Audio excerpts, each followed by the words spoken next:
if you were at least a Canadian sports fan now, I mean, with the Blue Jays being horrible, the one Oh, good thing is that at least you get the Olympics and you get this soccer tournament for at least for another couple of soccer tournaments, I should say, for another couple of weeks. So it should hopefully mitigate the fact that there's not much of a rooting interest right now in Canada for a sports team because I think the Blue Jays honestly are just going to continue to fade.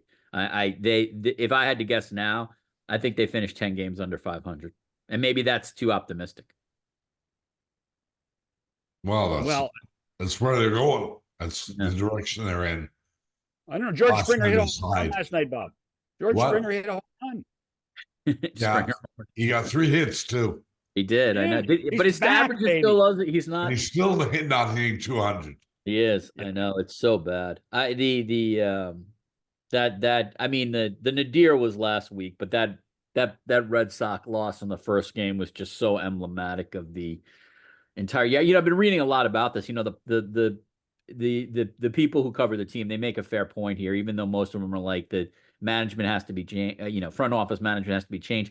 The problem is you can't really fire your GM in the middle of the season because it doesn't necessarily help you, right? Because you still have to make trades and you still have to do business. And so what do? It's not like you can make these wholesale changes in the middle of the year. So they're sort of stuck. But man, it is just so frustrating because there doesn't seem to be a great future. Do you want Ross Atkins making trades at the deadline for you?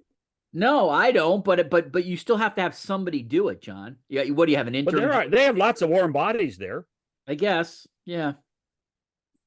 No, I don't want Ross Atkins making any more acquisitions for this team at all. I don't want him on. You just stop him. That's all. Yeah, I think he's been given 8-9 years, and the team has receded organizationally, has receded significantly, and so I don't know what else is left. And I'm not an alarmist on this stuff. I'm not calling for firings every day. It's the easiest hot talk, sports talk thing to do in the world. But I think at this point, the resume speaks for itself. The Blue Jays have receded. Their farm system is a mess. The on-field product right now is terrible, and there's nothing that gives you any indication at this point that they're going to turn this thing around very quickly. So I think you need all new ideas and all new front office people. In some ways, this front office is just bailed out by the fact that the ballpark experience is great and they can sell that. It's a beautiful, nice new ballpark. It's cool to be there, although they've made it just a rich person's paradise. So that's really sort of all they've done. So, yeah, I mean, great. The improvements are great, et cetera, but this front office should be changed.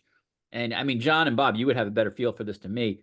I don't even know if Edward Rogers is paying attention. I assume they just pay attention when the money isn't where they want it to be. But like, who's even making this call to change the front office? I don't even know. I'll tell you the surprising thing from my standpoint is that they are drawing what 30,000 people a game. Yep. Mm-hmm. It would not surprise me if they were drawing 10 by the end of the year. No, now. But they I bet you. Surprise me. I bet you they sold a lot of those tickets up front, don't you think? Yes, I agree with that. But still, they are getting some kind of walk-up. I don't know how many they are, but they're getting a walk-up. And that's going to stop, I think. I agree with it'll be ridiculous. I mean, the fact is, I mean, I don't want to kill them on this because I praise them on this. It's a great experience to go. It is a fun ballpark. It's new.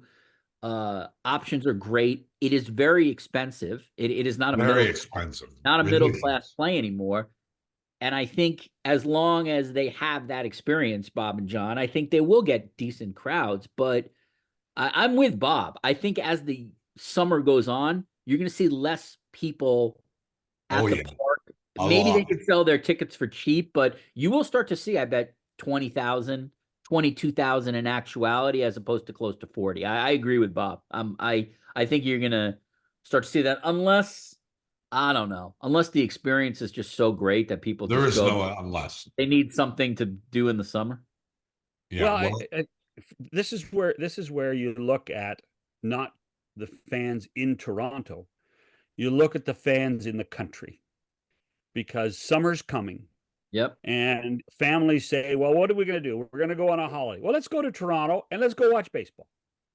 And people from the Maritimes come to watch baseball. People from Alberta come to watch baseball. I guess so. But still, John, once they get there, they realize how they're being ripped off. Ticket prices are one thing. You assess that before you go. But look at the cost of food in the stadium. Yeah.